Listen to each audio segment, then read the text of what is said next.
Now we move on swiftly to a really influential set of theories that emerged in the mid-2000s, and a really influential theorist for kind of no good reason, unbelievably. Henry Jenkins released a book in 2006 called Convergence Culture, which became a huge, era-defining book in media studies.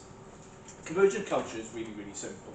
He just argues that convergence, that idea that everything comes together, and that digital media has brought everything together. That's basically what he was saying. So if you have different cultures of television, newspapers, cinema, etc., because everything is now digital, it all converges on the devices that we have. It's a really simple idea. It's kind of where great ideas in media studies come from. The simple ideas are the ones that gain traction. Jenkins' importance for us is not in convergence culture itself, it's in his concept of participatory culture. Something he says emerges from convergence culture as an idea. Participatory culture is the notion that we've shifted, because of digital media, from being consumers to being participatory in the creation of media. You may have seen this stressed in different ways, like the idea of the prosumer, which is Axel Grim's idea from 2009, for example, because actually the prosumer idea goes back to the 1970s. The idea that we can be both consumer and producer at the same time. Jenkins marks the shift of what I would call the first social media theory. This is a theory which is directly influenced by the presence of social media in our lives.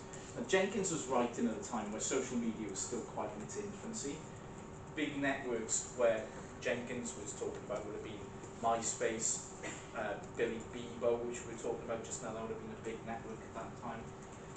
Not with the same numbers of people social media would have in just a couple of years after Jenkins was writing, but nevertheless started to become more important.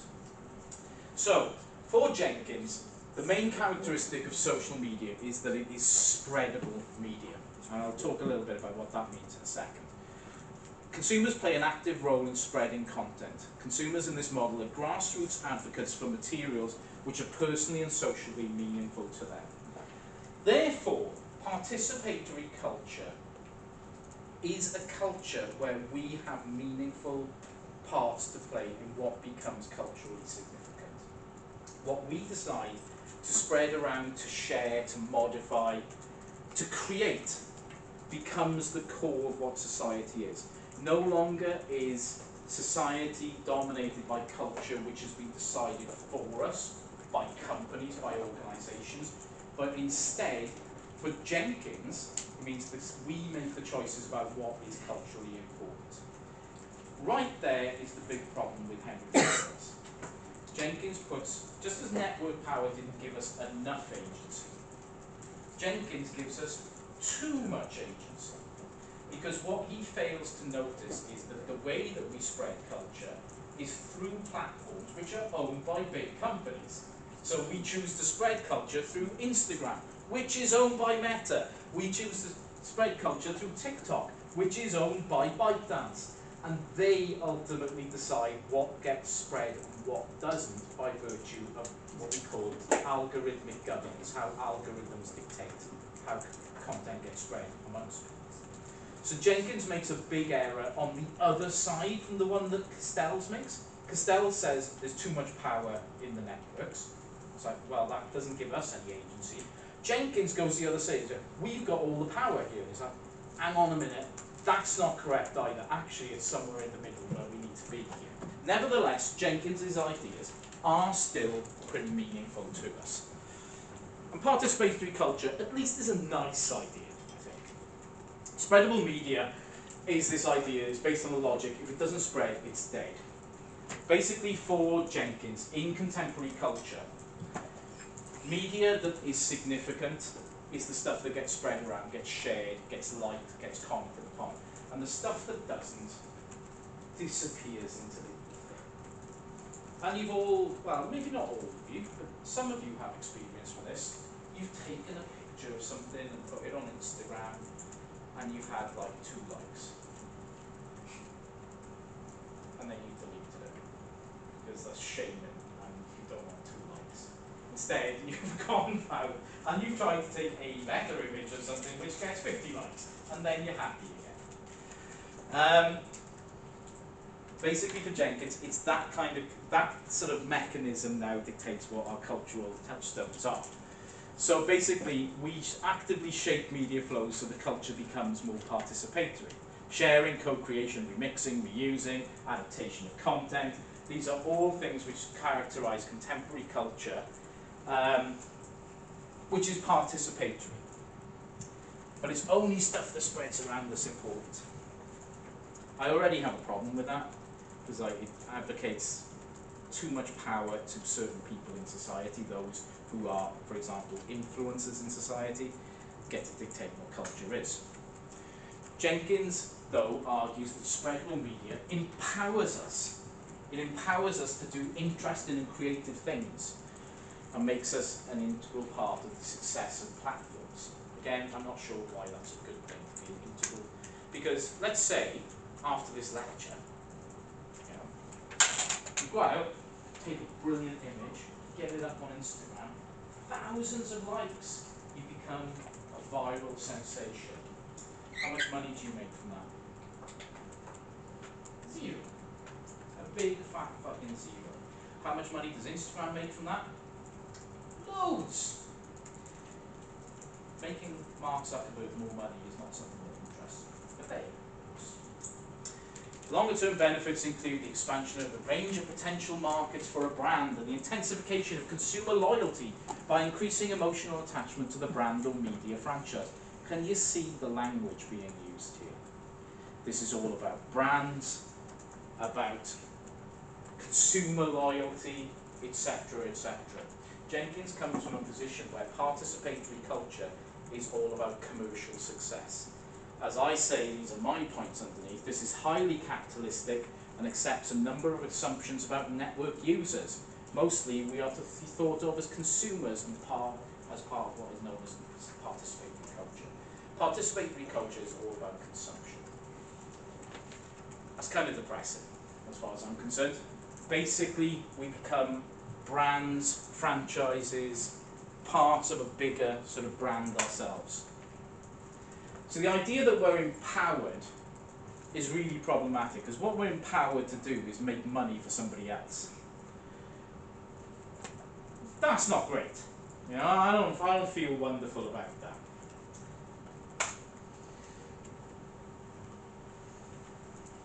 Now, for Jenkins, and I kind of have this right up here, participatory culture does, if you like, develop from network society a little bit.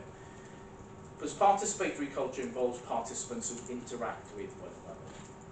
It's a very important point, which kind of Castell's idea of the network didn't really develop at all. By calling us nodes, he sort of said, well, do we interact with other nodes? It's not really clear whether we do or not, and how we do that. At least Jenkins advances things and says new forms of participation and collaboration are there. So that point I made about marks, for example, and collaboration, at least Jenkins can tick that box off. Those who engage in participatory culture pool resources and combine skills so that collective intelligence emerges as an alternative source of media power. Jenkins was writing this before Twitter. As anyone who uses Twitter will know, there is no such thing as collective intelligence on Twitter. There are simply mobs of imbeciles who will pile on people at the behest of other imbeciles in order to prove points. So I'm a little bit skeptical about this idea of collective intelligence, but then I'm pretty skeptical about intelligence full stop. I think intelligence isn't really a property of human beings. I've seen human beings in action. I've been to Tesco. There's not a lot of intelligence out there. Jenkins says that participatory culture is a culture that involves relatively low barriers to artistic expression and civil engagement, strong support for creating and sharing ideas, informal mentorship, where what is known by the most experienced is passed along to the inexperienced, members who believe that their contributions matter, and members who feel some degree of social connection with one another. For Jenkins, this characterizes contemporary society. Now, I can see how each of those works, and I can also see how each of them might not work. I don't think these are universals by any means. I think what Jenkins is proposing here is an idealistic vision of what contemporary culture could be like, not necessarily what it is like. That's a real problem when we talk about theory, because if it's an idealistic theory, it means these are an ideal set of conditions in society. But one thing we have to accept always is that society isn't ideal. Society is ideal maybe for one or two members of it, but for the vast majority of people, we're not going to have all of this stuff going on. Therefore, participatory culture for me seems to be something which we would love to have, but perhaps don't have. A problem with participatory culture is participation is a political science term strongly connected to the idea of participatory democracy.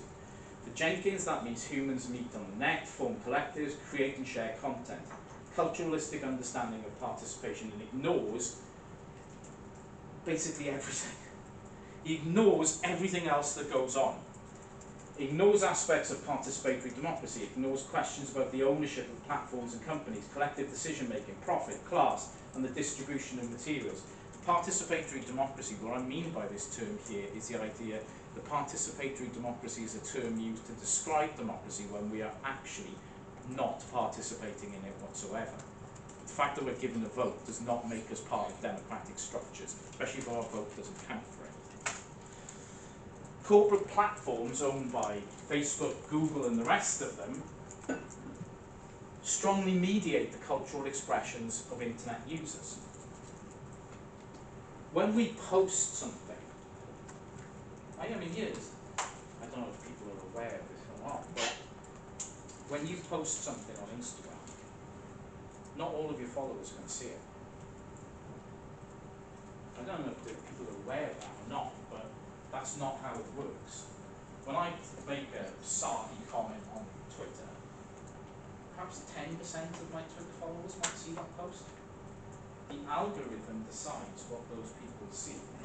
And it's not necessarily the case that my post is going to make it. Now, if my post has a bit of traction, maybe a few likes, it'll appear on a few more people's timelines.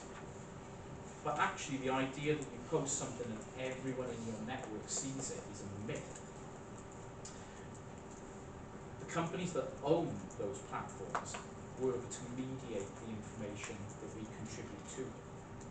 Low-value users like me, I mean, like, take Instagram, right? I don't know how many followers I've got on Instagram, a couple of hundred probably. I've never posted an image of my face on Instagram, right? I only post like weird shit that I see, which is cool, but nevertheless is a bit odd. I don't think 10% of the people who follow me on Instagram see my posts. Because I don't post interesting stuff, as decided by Instagram as a company. They make the decision about what's interesting. Me posting like graffiti that I've seen, I like to post images of graffiti that I see, in particular if it's there is no sensitive way to say this, so please, trigger warning here for everyone, okay? People who do graffiti of male genitalia, yeah, I'll post that on Instagram because I think it's very funny. It's the humour of an 8-year-old child, but basically within me beats the heart of an 8-year-old child.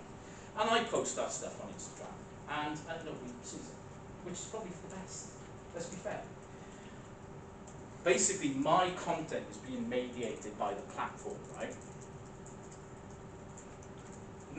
I'm not part of that decision-making process in any way, shape, or form. I don't make those calls. Indeed, the employees of Facebook or, without a company don't make those calls either. They're decided by algorithms which have been programmed for that organization. I'm not participating in this economic decision-making. I'm excluded from it. The stuff that is chosen to spread is of a particular form and type, and we might decide to make that kind of content, but we're not participating in the decision-making that says that's valuable. We're just then yielding to the power of that decision which was being made for us. Now, participation means that humans have the right and reality to be part of decisions and to govern and control the structures that affect them. Social media doesn't give us any of that. So participatory culture as an idea doesn't really fit the reality of social media culture. It's a nice idea, it would be lovely if it happened, but I don't believe it is going to happen. There's a lot of social media culture, which if that's participatory culture, we don't want to be part of it either. If you look at the proliferation of far-right groups using social media, for example, I mean, I use the example, it's an old one now, of Anders Breivik, who, a far-right sort of fascist terrorist who killed 70 plus children in Norway in 2011. He organised and gained support for his attack via social media. Now, if Jenkins is right, this is participatory culture. I don't think that's a very nice idea, to be honest.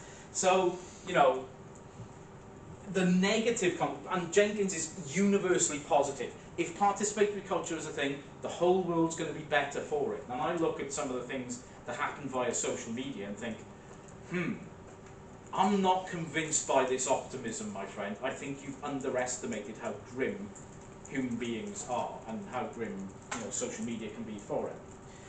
The biggest problem with Jenkins's work is that he has a complete misunderstanding of what social media companies are. Social media companies are not there to facilitate us to make our lives better. That would be nice.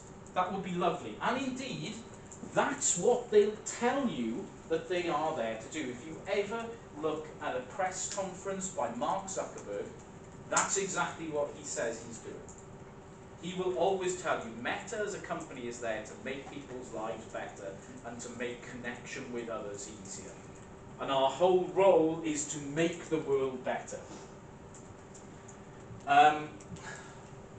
Zuckerberg doesn't give a shit about if your life is any better or not. So the only thing Zuckerberg cares about is how long you spend on Instagram. That's it. He doesn't give a crap how good you feel or how bad you feel afterwards. Indeed, he was forced to issue an apology last week about how Instagram has been deliberately designed to make young women feel bad about themselves and how that is a deliberate decision by that platform, and was forced in a congressional hearing to apologise about how that company has made millions of young women feel insecure as a deliberate tactic. So even he recognises. Basically, scholars like Jenkins tend to overstate the creativity and activity of users on the web. And it was the web when he was writing this. Exploitation of creativity is the foundation of social media. Social media as a business model is all about exploiting the creativity of the people on those platforms to make as much money as possible. That's how it works. If, as I said this last week, if we stopped using them or stopped posting on them today, they wouldn't exist. Social media would collapse in an instant. The whole business model is about exploitation of creativity. For Henry Jenkins and part of his idea of participatory culture, it's about fostering it. They can't exist all at the same time, those two things. You can't foster creativity and then exploit it all at the same time. One of those views has to be right and one of them has to be wrong. I don't think Jenkins is right. I think the social media exploitation model wins. What Jenkins ignores is what we call platform economics. And this is the next phase of theory about media, platform economics. It emerges, if I wanted to pin a year, it would be about 2030. That's when we start hearing the term platform economics in a big way. Basically, in this view, capitalism itself is involved in a continual enrollment of new technologies to increase efficiencies and improve the processes of capital accumulation. Basically, we keep on inventing technologies to create and capture more and more money, to create and capture more and more capital. These platforms, social media, position themselves as user-centered platforms for improving the efficiency of everyday life and have been enrolled into the everyday lives of people accordingly. We use social media because it makes our lives easier. It makes socialising with people finding out information easier, alleviating boredom easier. It is better than not having them. And the word social implies that, you know, social relations and user-centered activities are at the core of these. But this is not what platform economics argues. Basically, what we've seen is the emergence of an ecosystem of connective media with a few large and many small players creating a platform sociality. But it's the large companies which are the problem. This manifests itself in the forms of new media and the ownership models of new media, where vast profits are made from the exploitation of user-generated data, with a business model that avoids corporate taxes and a social responsibility attitude that avoids accountability for the actions of any individual actors on that platform. There is nothing social about any of that. Basically, you have the platform economics view is these companies that come along, their entire purpose is to hoover up data about us. And what you do on those platforms, they do not care about. Nobody cares. You can organize your terrorist attack on Facebook. That's fine. Knock yourself out. As long as you're clicking like on some stuff, we're happy for you to do that. And on top of it, they're not going to pay any taxes either. So fuck all of you. You want that new hospital built? No. There will be no hospital. Because we're not going to pay any tax. Because we're going to base ourselves in like Luxembourg or something. These are the basic foundations of the platform society view, which is much more cynical than Jenkins's view. Basically, the idea involves that the platform and the individual become inseparable. And the result of that is that we all become actually isolated from one another. Not connected to one another, as Jenkins said, but instead we all become isolated little nodes again. Platform and individual work to solidify the relationship that you have with the platform, not with other people, not with other things out there. So this is dark. This is going to get dark from this point onwards, alright? But that's okay, because I'm kind of a dark individual. In lecture 4, I'm going to expand on this greatly. But when we talk about platforms, one of the most important theorists is the Dutch theorist Geert Loving. He wrote a very, very influential book in 2019 called Sad by Design. This is analysis. I've met Geert Loving a number of times, and 2013 I went to Amsterdam to speak at his institute. He sat down and chatted me through this idea, and it didn't come out for another 6 years, but basically Loving lays out an argument in a few different parts. But his major contribution to it is this. First of all, deleting social networks is about as realistic today as deleting the roads. Social networks have become such a fundamental part of everyday life that to conceptualize the world without them would be absolutely pointless. The world doesn't work. Just as getting rid of the roads would mean the world would fall apart. Because of that, we're trapped with them. And because of that, we are subject to meaningless cycles of social media events. Trends. You know, nonsense. Oh look, Kylie Jenner's got a new picture. Kylie Jenner's a moron. But, we're all up for it. These are cybernetic loops that go absolutely nowhere. Basically, we are continually chasing after the next thing that is happening on a network, and then realizing, oh, okay, where's the next one? Where's the next one after that? What's the next thing? Give me the next thing. And it goes absolutely nowhere. We're trapped in a cybernetic loop of nothingness. Now, as ripping William Merriam directly off at this point, as he would argue, because he would borrow directly from Jean Baudrillard, we're in a system where simulacrum of reality has become the prime reality. Platforms are not for our pleasure. They are there to keep us constantly chasing the next high. Sean Parker, has anyone seen the film The Social Network? Only a few people. I would kind of recommend, not just because you're doing this module, I would kind of recommend it because it's kind of good anyway. It's kind of a good film. The Social Network. It's about the formation of Facebook. And it is actually a good film to watch. In that film, Sean Parker is, the actor who plays Sean Parker is Justin Timberlake. And I hate Justin Timberlake, but I didn't hate him in that, which is kind of interesting. Sean Parker was an interesting guy in the beginning of digital culture. He founded a website in the late 90s called Napster, which became one of the first major file sharing networks. It got taken down in the end, and various bands tried to sue Napster, most famously Metallica. I mean, they got fucking cheap suing anyone Metallica. They haven't made a decent album in 40 years. But nevertheless, Metallica decided to sue them.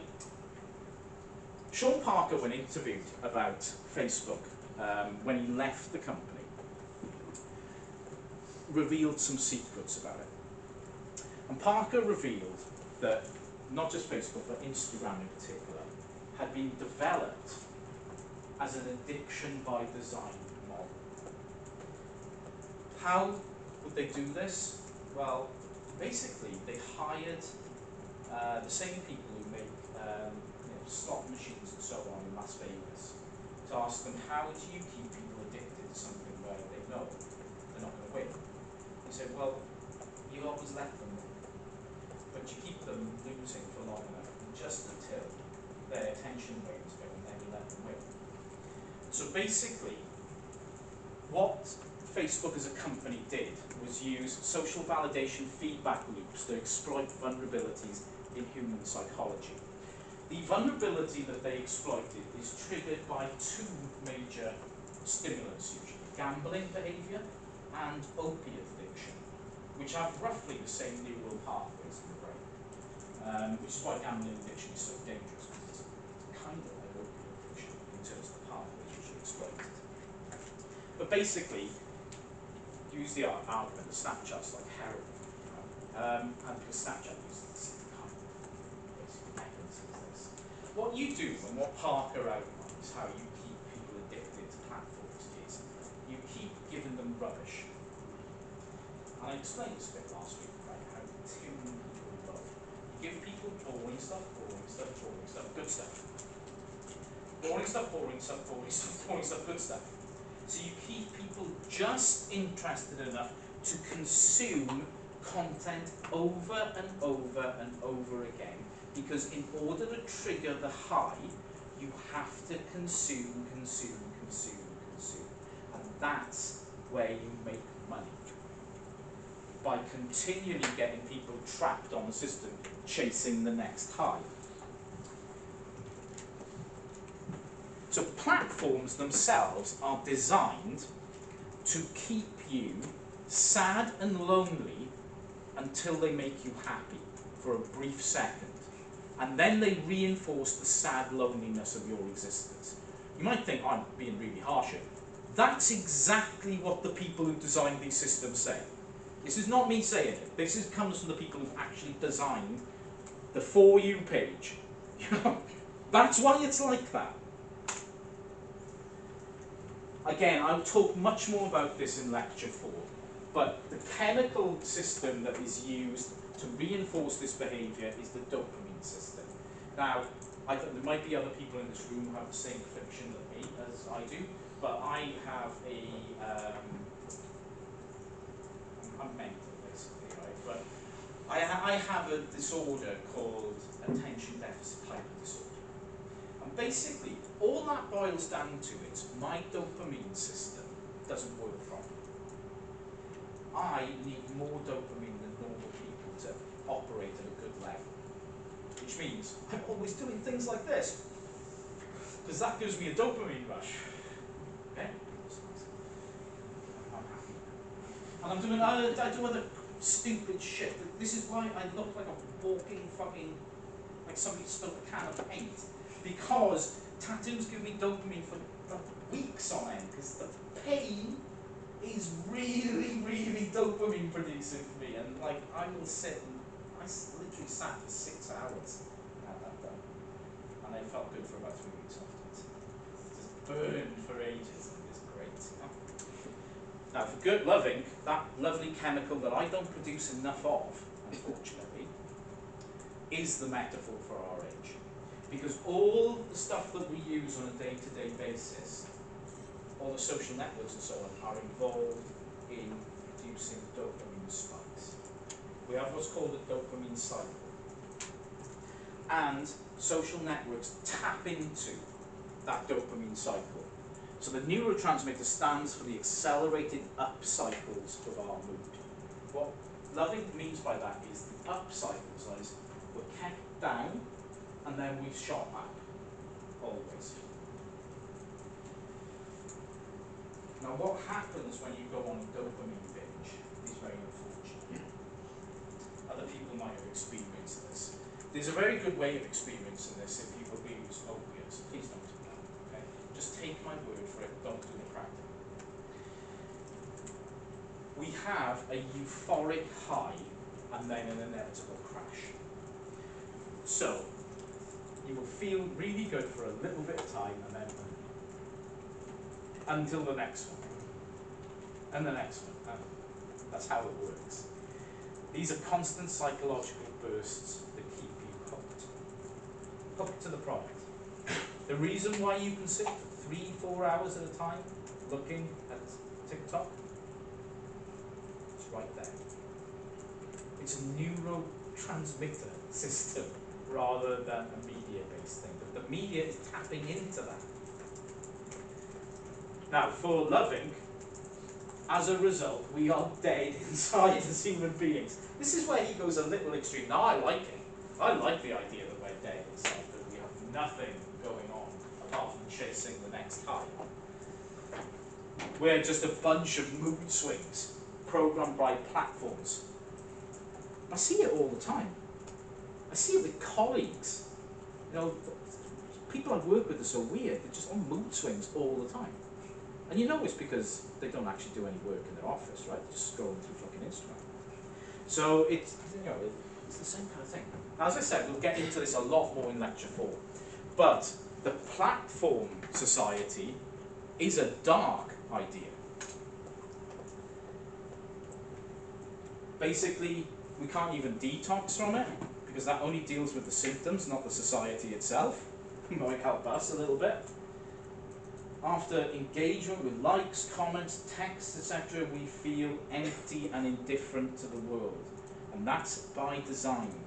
Because then you think, okay, well, how do I feel good again? Oh, I know. Start scrolling again. So basically the argument here is we need to move from network studies to platform studies, to actually study the platforms themselves, to understand what kind of culture they're making. To understand how the platforms make those, how the platform here, the companies that make platforms, create our culture for us. And that will lead us to understanding what's going on in the world. Benjamin Bratton, in his book Stack, argues that these companies themselves have gone beyond the status of normal companies. They're not even multinationals. He calls them planetary megastructures, because network, media, and platform no longer exist as separate entities. Everything is layered and connected, integrated into a larger digital infrastructure, including us. And platforms have sovereignty and dominance. No government will chase them down. No government will do anything about them, because governments are in bed with them. Governments depend upon those platforms. There is nothing you can do to stop them. Hence our society today is dominated by the very networks that we actually use. But, just to finish off today, and this is the idea that I want you all to carry forwards. We have a new theory emerging. We have a new theory from a Korean-German philosopher called Byung-Chul Han. Did Will talk anything at all about this guy from MS-232? I know Will is a big fan of his work. For Han, today's society is definitely not Foucault's disciplinary world of hospitals, madhouses, prisons, barracks and factories. It's been long time replaced by another regime, namely a society of fitness studios, office towers, banks, airports, shopping malls and genetic labs. 21st century is no longer a disciplinary society, but rather an achievement society. And this actually comes from his book from 2016, The Burnout Society, that's the title of the book. It's interesting that achievement society and burnout society are used interchangeably. Because if you're part of the achievement society, you're going to burn out as well, because that's the consequence of it. So, we now don't live in a disciplinary society, we live in an achievement society. For Han, social order comes from this idea that we all have to be achieving at all times. The media that we use encourage us to do this, but also all institutions do as well. Now, take a step back and think. You've been back in uni, what, like, this is like 6 working days now, right? Like last Monday you started back. How many emails have you had in the last 6 days of working time, I'm not even counting the weekend, telling you to go to some shit about employability or you know, improving your CV or you doing LinkedIn properly or some crap like that? Have you had anything like that? And do you all delete them? That's what you should. None of those things will happen, okay? But they're part of a wider social dimension here. Everything is geared up at Swansea University to get you to improve. You know, you're always being told, we're going to hold an event on this thing, and that will help you do this. It's not going to happen. It's not going to help you do anything. There might be free food. Always go to the ones with free food. That's my tip for you people, okay? Here's my bigger point. Maybe you don't need to improve. Maybe you're okay just as you are. You know, doesn't anyone think that? But you need to improve your employability. Right, you look pretty fucking employable to me. Where's the job going? You know, I give him an interview. Might be shit in the interview, but we don't know yet, you know? There's a lot of pressure in interviews. Let's not, you know, political. You know? Things can happen. But the idea that you always have to be improving, like you suck, what's that whole shit all about? I've always been told this, Leighton, you should go on a CE, you know, continual professional development. Fuck you. I don't need any professional development, thank you very much. I'm quite happy with the shit phoned-in job that I do already, thank you very much. I'm putting in 0 effort. I think that's okay. I'm okay with myself. I'm happy. Everyone be happy with yourselves. You're alright. You know? That's not what the world is telling us, people.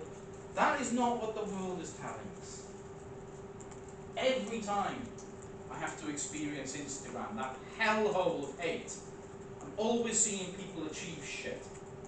Even if it's like, I'm seeing my friends achieve things. Welsh people will sympathise with me in this stuff. For them, those of you who are not Welsh, okay, just bear with me. I never need to see anyone climb Pen y fucking Van ever again. Fuck off. It's not even that big. Fuck off. You can walk up it in like half an hour. Big fucking deal. Alright? If I'm serious, I think I'm going to go up Pen y Van one day. You know that stone they've got up there? I'm going to pick that up and just start hitting people in the head with it. It's like, you haven't achieved anything, watch me achieve, bitch. And yeah, I will show you achievement. I'm going to do a life sentence. That's an achievement. Now, we live in an achievement. Why do people feel the need to post that picture? Everyone's done it. You know, it is mandatory now. If you come from South Wales, it is like, you can't get a passport without having gone up Pen y Van, right? So it is mandatory. So why do they do it? Because it's an achievement. It's a shit achievement, but it's an achievement nevertheless. It is an achievement. And we have to share all our achievements, right? That's why I hate people I work with, right? Anyone achieves anything, they're like, oh, I've got to tell everyone on email. I don't care. If I wanted to know what you achieved, I would have asked you. but you know, I don't even like you, so I don't care. Surely the issue isn't achievement of sort of That is the issue. But that issue only comes if you achieve. You don't publicise, you know, this will be an interesting exercise for some of you to do perhaps, but maybe focus your social media postings for a couple of weeks on the fact that you've done fuck all. You know, that, you know, I had a great day today, you know, I didn't go to the gym and do X number of reps on something. I didn't do this uni work. In fact, I stayed in bed all day. I binge watched 8 hours of something on Netflix, so I'm going to see where your achievement is. We don't post that stuff. We achieve to post. Do you get what I mean? It's that way round. The achievement society drives us to do things in order to create content to validate ourselves to other people. So, the achievement itself is important in that it is something. It doesn't have, I'm not arguing it has to be something impressive, but it has to be a something. But that is done in order to be part of this society. That we achieve in order to be part of something. And people post the most bizarre achievements. Is that people of my age, well, I'm a little bit old for this now, but like 10 years ago, they always post about when they have kids. Big fucking deal. Like, that's never been done before. Like, that's a big, you're biologically designed to fucking do it. You know, it is not a big deal. I mean, if you had a kid on the moon, I respect that, you know, but there you go. Achievement society is one in which people are obsessed with achievement in general. We always want to tell people what we've done. I did this today. Look at me. Yay! I'm so up for my achievements. Doing, experiencing, achieving. Even going on holiday is an achievement. It's like, no, it isn't. The guy flying the plane did all the work. You did shit all. You know, you take a picture of some waterfall somewhere. What did you do? Did you make that? No? Okay. Being obsessed with doing one's work. Yeah, I love that one. Sorry, it's going to sound awful. This isn't aimed at anyone in this room. But some of you are going to do this, alright? Somebody's going to take a screenshot at some point next year of them submitting their final dissertation. And it's like, nobody fucking cares. Alright, that's not an achievement. The achievement is the bit that comes after when it's been marked. Alright, when you get a good grade for it. But the pressing the button to submit the file, that's like the lowest form of achievement. You know, I don't post pictures of me getting money from the cash machine because I pressed the right button. Alright? Exercise, sport, study as competitively as possible. Why do people feel the need to say that, you know, I've done 8 hours in the library today? It's like, well, maybe if you managed your time a little better, you wouldn't fucking need to do 8 hours.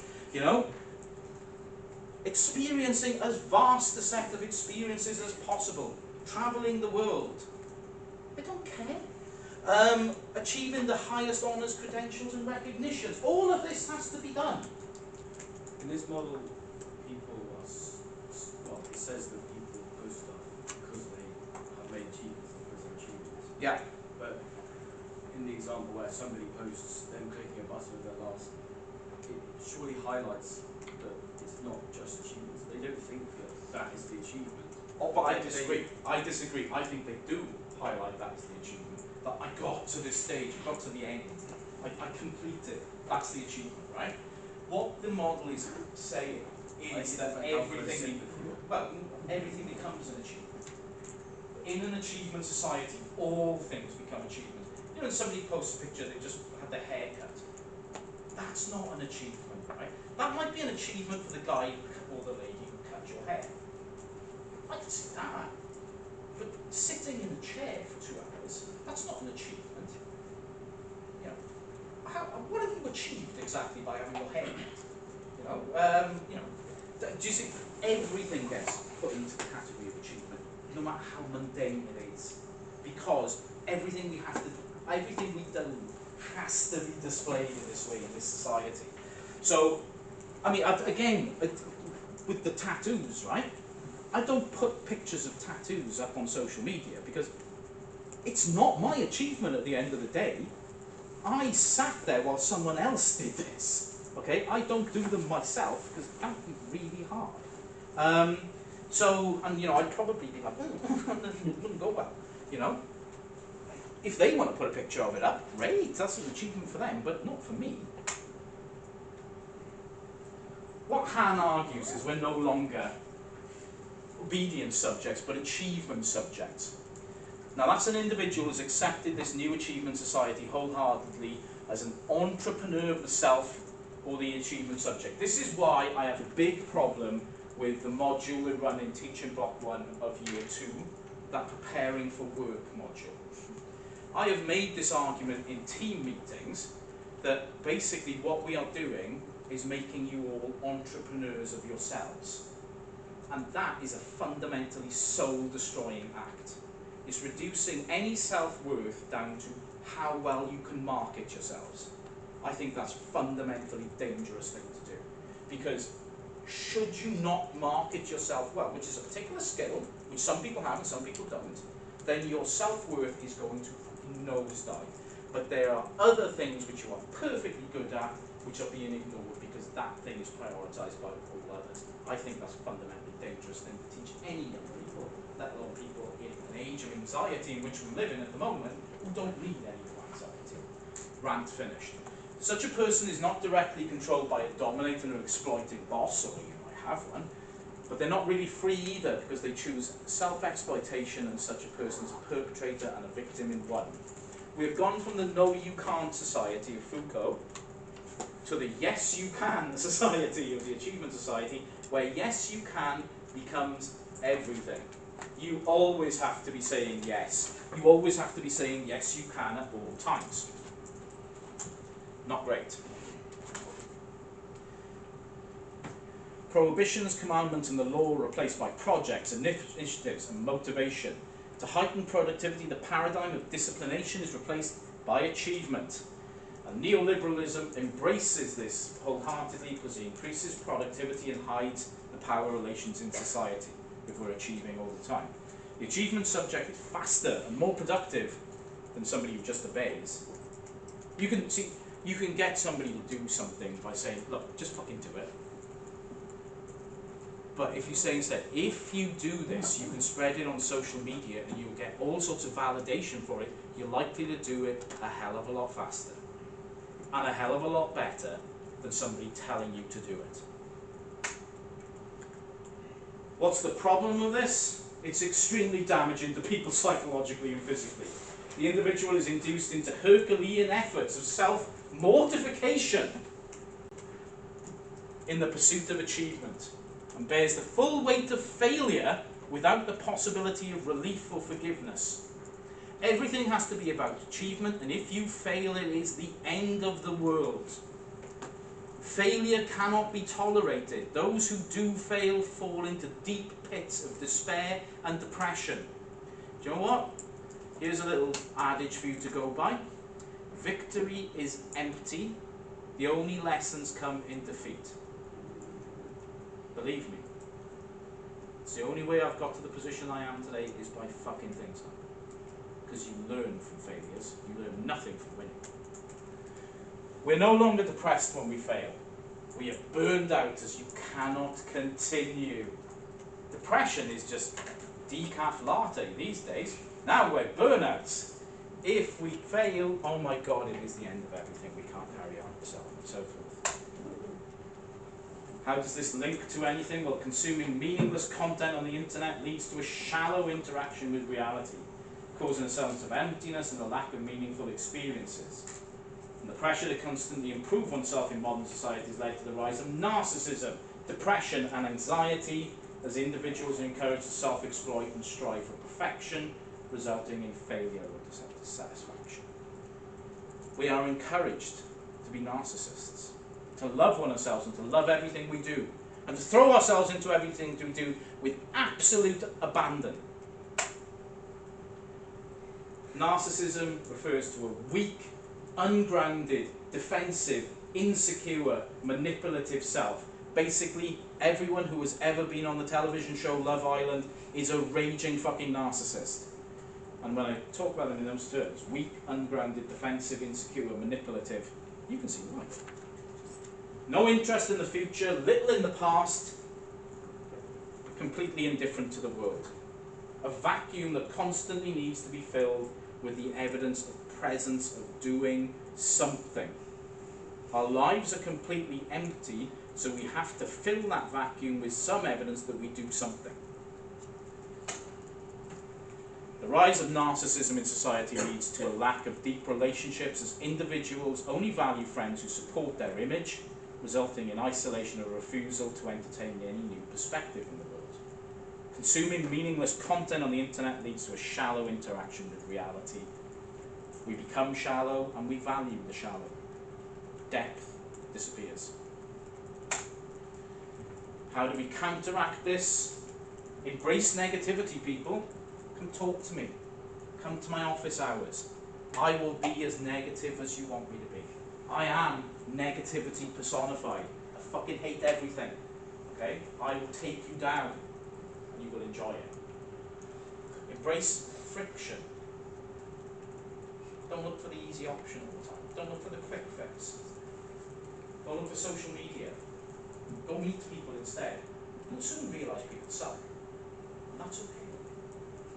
Spend more time thinking and less time talking. This isn't me, by the way, this is Pam advocating these things, alright? Could lead to a greater appreciation for the depth and complexity of life, allowing individuals to live a more fulfilling and meaningful existence. We are going to talk a lot more about narcissism in the seminars tomorrow, but it's that I want you to pick up on in assignments or essays. And Ham's argument is powerful and persuasive. An achievement society leads to a narcissistic society, or a society filled with narcissistic individuals. That's a horrible, horrible place to exist. We need to understand, are we narcissists when we use social media? Is it doing that to us? We will talk much more about this tomorrow. So then, knock that off for me, Bill.